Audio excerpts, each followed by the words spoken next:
Hi everyone, William Mackis here. Scott Adams just announced today that he is now paralyzed. As you know, Scott Adams has stage 4 prostate cancer. It's rapidly progressive. And about 2 months ago, Scott Adams asked President Trump for help, saying that his oncologists were not giving him the treatments that he needed, and he was asking for help so that he could get access to treatment. And a lot of people answered. RFK Jr. answered, Don Jr. answered. A lot of Republicans offered Scott Adams help. The problem, and I talked about this in a previous video, is that Scott Adams has been given the wrong treatment. Scott Adams, within a few days, was given Pluvicto and Anktiva.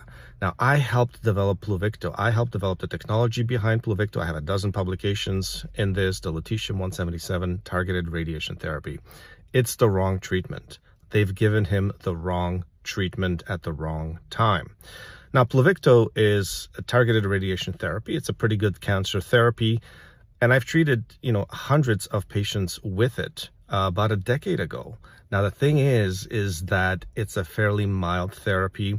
It works on slow-growing tumors. You need to give at least 5 treatments, and you then need to give maintenance treatments. It takes time. It's not used for acute situations when you have a rapidly progressive cancer. So that's the first part. The second part is Anktiva. Now, there is a billionaire doctor who's making the rounds in the Trump administration, Dr. Pat Soon-Shiong, who owns the LA Times and who collaborated with Peter Hotez, the vax junkie, vax psychopath, on a COVID vaccine in the past. He's going around making the rounds claiming he's got new treatments for cancer called Anktiva. These are immune infusions, basically, that stimulate the immune system to produce more immune cells to fight cancer. The problem is that Scott Adams's immune system is damaged. And so if you give him Anktiva infusion, you're just trying to replicate his immune cells that are damaged or non-functional. So that is a non-starter. So you're combining Pluvicto, which is a mild targeted radiation treatment, with an immune infusion that has no chance of working. This is medical malpractice. And I said this 2 months ago. Now, the thing is that what Scott needs is an attack on his cancer to try to stop this rapidly progressive cancer. And one way to do that is to give him Ivermectin, Mebendazole in high doses and combine it with chemo, or you can combine it with Pluvicto or both.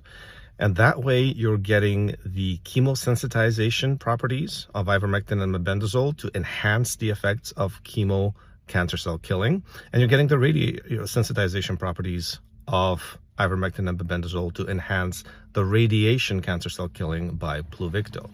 So you're effectively enhancing the effect of these cancer treatments to attack the rapidly progressive cancer cells that Scott is dealing with right now. But of course, the Trump administration has not yet embraced repurposed drugs, and so they ignored this option that I think was Scott Adams's only chance. And I was completely ignored. I was completely ignored by really, the entire Republican influencer circle. And it's frustrating for me to watch because I really do believe that Scott Adams is now a victim of medical malpractice. They're killing him. Kaiser Permanente is killing Scott Adams with medical malpractice. And Scott also posted a really heartbreaking message, and I just wanted to read you a few lines from it because it really summarizes what cancer patients go through when they deal with cancer hospitals in the United States, which are absolutely abysmal. Mainstream oncology, conventional oncology is in terrible shape right now. And we need something brand new. We need new cancer centers. We need a new approach to cancer. So let me read you a couple of lines of what Scott has posted today in terms of his experience at Kaiser. Scott says, I'm still in Kaiser Hospital, day 2.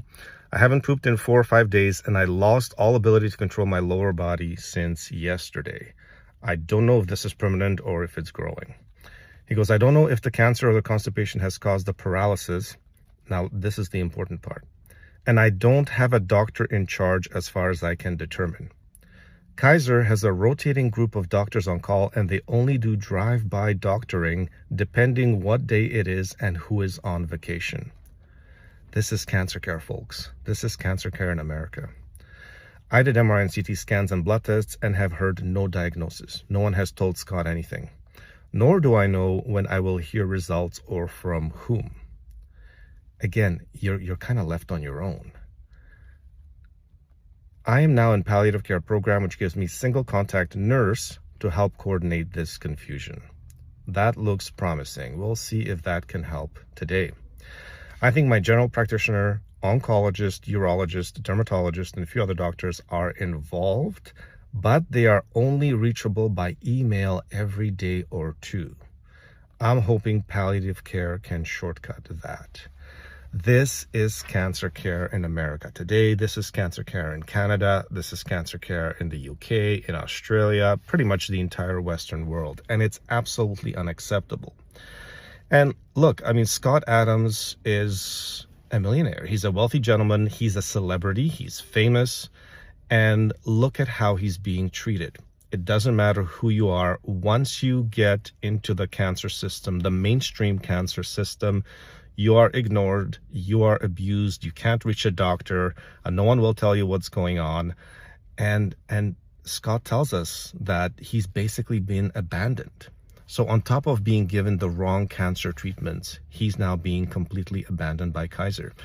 And Kaiser's killing him. Kaiser's killing him, and we're all watching Scott Adams die from medical malpractice. It frustrates me. It's absolutely tragic. This can't continue. Okay, and I think we need a brand new approach to cancer. I'm going to be a part of this. I'm going to try to help set up new cancer clinics, new cancer centers in Florida in the coming months and years. And we need something different. This is absolutely unacceptable. It breaks my heart to see what Scott is suffering through, not just being given the wrong treatments, but being denied alternative options, a right to try, because there's no doctor around him that will give him this option, that will suggest this option. He can't even reach his doctors, by email or otherwise. It's absolutely unacceptable. Scott Adams, I'm praying for you. We're all praying for you, and I hope you pull through this somehow. Yeah, it's so frustrating. I'm sorry.